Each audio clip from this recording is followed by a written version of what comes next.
फिरदौस आशिकावान के साथ क्या हुआ, आखिरकार खुद ही सब कुछ बता दिया। हुकूमत के खिलाफ फट पड़ी, हुकूमत पर इल्जामात की कतार बांधी। शेख रशीद ने भी फिरदौस आशिकावान को गद्दार कह दिया। बिस्मिल्लाहिर्रहमानिर्रहीम। अस्सलामुअलैकुम दोस्तों, नई वीडियो में खुश आमदीद। दोस्तों, सियासत एक ऐसा शोबा है जो किसी न किसी मोड़ पर आकर आपको ऐसी चोट लगाता है जिसे एक सियासतदान जिंदगी भर याद रखता है। जहां आजकल कोरोना वायरस के साथ साथ हमारी मुल्की सियासत भी सरगर्म है, वहीं हुकूमत के अंदरूनी हलकों में भी हलचल देखने में आ रही है। वो आटा चीनी स्कैंडल हो या इसके बाद वजीर आजम की जानिब से मांगी गई वुज़रा की कारकर्दगी की रिपोर्ट हो, हुकूमत में बहुत से ऐसे उम्मीदवारान ने हिस्सा लिया जिनका पहले पार्टी से कोई देरी ना ताल्लुक नहीं था। और इन शाहकारों में एक शाहकार फिरदौस आशिकावान भी थी, जो हमेशा की तरह पार्टी बदलने का वतीरा अपनाते हुए इस बार तहरीक इंसाफ में आ गईं। लेकिन आज से चंद रोज पहले एकदम ये खबर सामने आई कि फिरदौस आशिकावान को ओहदे से हटा दिया गया है, जबकि इनके हटाने की वजह पहले तो मंजर आम पर आई नहीं, लेकिन जब उनकी बरतरफी की वजूहात जबान ज़द-ए-आम हुई तो फिरदौस आपा की रही सही सियासी जिंदगी भी मट्टी में मिल गई। लेकिन अब आपको बताते चलें कि फिरदौस आशिकावान खुद मैदान में उतर आई हैं और उन्होंने अपनी बरतरफी के हवाले से हैरत अंगेज इंकशाफात कर दिए हैं। आखिर फिरदौस आशिकावान ने अपनी चुप का रोजा तोड़ते हुए ऐसे राज खोल दिए जिससे सब ना वाकिफ थे। क्या फिरदौस आशिकावान हुकूमत के खिलाफ उठ खड़ी हुई हैं? क्या वो तहरीक इंसाफ छोड़ने जा रही हैं? फिरदौस आशिकावान ने आखिर क्या बताया कि उनकी बरतरफी के पीछे किसका हाथ था, और उन्होंने अपने साथ होने वाली जबरदस्ती के बारे में भी चुप तोड़ ली। आखिर ऐसा क्या हुआ जिसके बाद हुकूमती अवानों में एकदम से तब्दीली रूनुमा हुई और रातों रात फिरदौस आशिकावान को आसमान से उतार कर जमीन पर गिरा दिया गया? ये सब और इस हवाले से तमाम तर तफसीलात जानने के लिए वीडियो को आखिर तक जरूर देखिएगा। दोस्तों, पाकिस्तान की सियासत में एक अहम किरदार इन लोटों का है जो आए दिन पार्टियां बदलते हैं और अपनी हरकत व सकनात से सियासत के माहौल को गरमाए रखते हैं। ये लोटे किसी एक पार्टी में मौजूद नहीं रहते, बल्कि वक्त और हालात के बदलते ही ये हर वो कदम उठाते हैं जो उनके हक में बेहतर होता है। अगर आप पाकिस्तान की सियासी तारीख उठाकर देखें तो आपको दर्जनों ऐसे लोग नजर आएंगे जो इक्तदार की कुर्सी की हवस की खातिर अक्सर पार्टियां तब्दील करते रहते हैं, जिसके बायस इनको सियासी लोटों के नाम से जाना जाता है। दोस्तों, कुछ ऐसा ही हाल फिरदौस आशिकावान का भी है। फिरदौस आशिकावान जो अपने बोल्ड किरदार और तंजिया रवैये के लिए जानी जाती हैं, ये आज से पहले कई पार्टियां बदल चुकी हैं। फिरदौस आशिकावान ने सियासत में कदम रखते ही काफ लीग को ज्वाइन किया। इसके बाद जब पीपल्स पार्टी के इक्तदार में आने के चांसेस स्ट्रांग हुए तो उन्होंने पीपल्स पार्टी का रुख इख्तियार किया, और इसके बाद जब तहरीक इंसाफ के लिए ग्राउंड साफ देखा तो बड़े आराम से पीपल्स पार्टी को छोड़कर तहरीक इंसाफ में आ गई। फिरदौस आशिकावान को पहले तो फ्रंटमैन नहीं रखा गया, लेकिन जब फवाद चौधरी को हुकूमत ने ओहदे से हटाया तो उनके मतबादल के तौर पर इनको मुआविन बराए इत्तलात तैनात किया गया। अब ये तो किसी किताब में नहीं लिखा कि जो इंसान हुकूमत में आए और वो हुकूमती मराद के मजे न लूटे।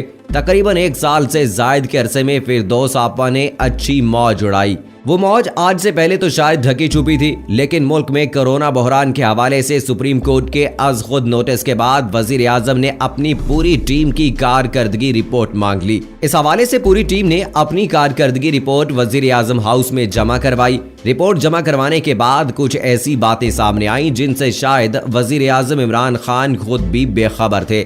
वजीर आजम इमरान खान जो अपनी पूरी टीम के हवाले से बड़े पुरउम्मीद और कॉन्फिडेंस में थे कि इनकी पूरी टीम अच्छी तरह और ईमानदारी से काम कर रही है, शायद वो इसी हवाले से अब तक गलत फहमी का शिकार थे, क्योंकि इनके करीबी लोग ही इनको धोखे में रखे हुए थे। जब रिपोर्ट्स देखी गईं तो फिरदौस आशिकावान जो इस वक्त वजीर आजम की मुआविन खसूसी थी, उनके हवाले से हैरत अंगेज इंकशाफात सामने आए जिसने खुद वजीर आजम को भी हैरान कर दिया। फिरदौस आशिकावान जो दूसरों पर चोरी और करप्शन का इल्जाम लगाती थी, वो खुद बड़े गबन और करप्शन में मगन थी। हुकूमती मराद का गलत इस्तेमाल करते हुए उन्होंने बड़े फायदे उठाए। हालांकि वो वफाकी वजीर नहीं थी, लेकिन गैर कानूनी तौर पर वो हुकूमती मराद को इस्तेमाल करती रहीं और हुकूमत को इस हवाले से धोखे में रखे रखा। फिरदौस आशिकावान ने हुकूमत में रहकर हुकूमत के साथ धोखेबाजी की और गलत बयानी की और इस जिम्र में पीटीवी को भी नुकसान पहुंचाया। फिरदौस आपा 3-3 गाड़ियों के साथ सफर करती रहीं, जबकि इनको हुकूमत की जानिब से इसकी इजाजत भी नहीं दी गई थी। एक मुआविन होने के बावजूद दर्जनों गार्ड्स के साथ फिरती रहीं। इस हवाले से ये बात भी सामने आई है कि फिरदौस आपा जो बज़ाहिर अपोजिशन को करप्शन के हवाले से तनकीद का निशाना बनाती रही हैं, वो हुकूमती इश्तिहारी बजट से 10% कमीशन भी बटोरने की कोशिश करती रही हैं।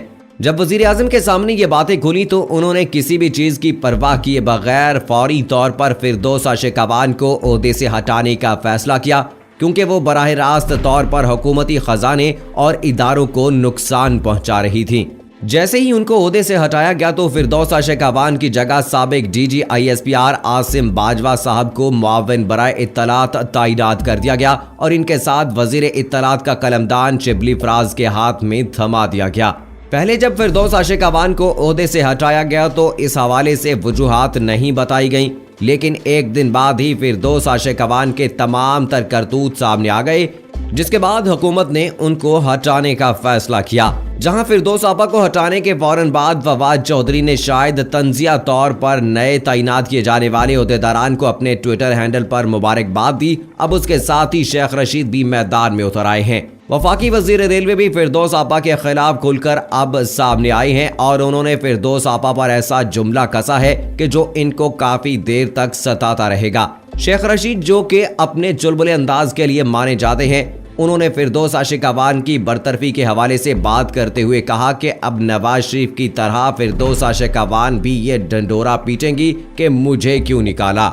यहाँ आपको ये भी बताते चलें कि हुकूमत की जानिब से बरतरफी के बाद मीडिया में भी इस हवाले से कयास आराइयां की जा रही थी कि फिरदौस आशिकवान का इस हवाले से कोई रद्द अमल सामने नहीं आया। फिरदौस आपा जो बरतरफी के बाद से मंजर-ए-आम से गायब थी, वो अब सामने आ चुकी हैं और आज की ताज़ा तरीन खबरों के मुताबिक फिरदौस आपा ने अपनी बरतरफी के पीछे असल वजह बता दी है। फिरदौस आशिकवान ने ऐसे इंकशाफात कर दिए हैं जिनसे अभी तक सभी बेखबर थे और उन्होंने बयान देते हुए बड़े राजों से पर्दा उठा दिया है। जराए का कहना है कि फिरदौस आशिकवान ने हुकूमत पर तनकीद के तीर दागते हुए कहा कि वजारत में काफी लोगों की जानिब से बराह रास्त तौर पर दखल अंदाजी की जाती थी और मुझसे इस्तीफा भी जबरदस्ती लिया गया। साबिक मामले खसूसी बराए इत्तलात फिरदौस आशिकवान ने अपनी तोपों का रुख वजीर आजम के प्रिंसिपल सेक्रेटरी की जानिब कर दिया।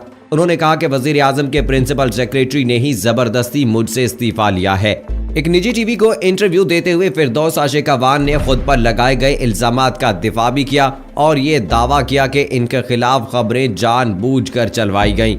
दूसरी जानिब हुकूमती जराए ने फिरदौस आशिकवान का इल्जाम मुज़ाहका खेज करार देते हुए कहा है कि वजीर आजम के प्रिंसिपल सेक्रेटरी के पास ऐसा इख्तियार है ही नहीं, इसलिए इनके लिए मुमकिन नहीं कि वो किसी भी सियासतदान की तैनाती को अपनी मर्जी से मुस्ताफी होने का कह सके या उसे डी नोटिफाई कर सके।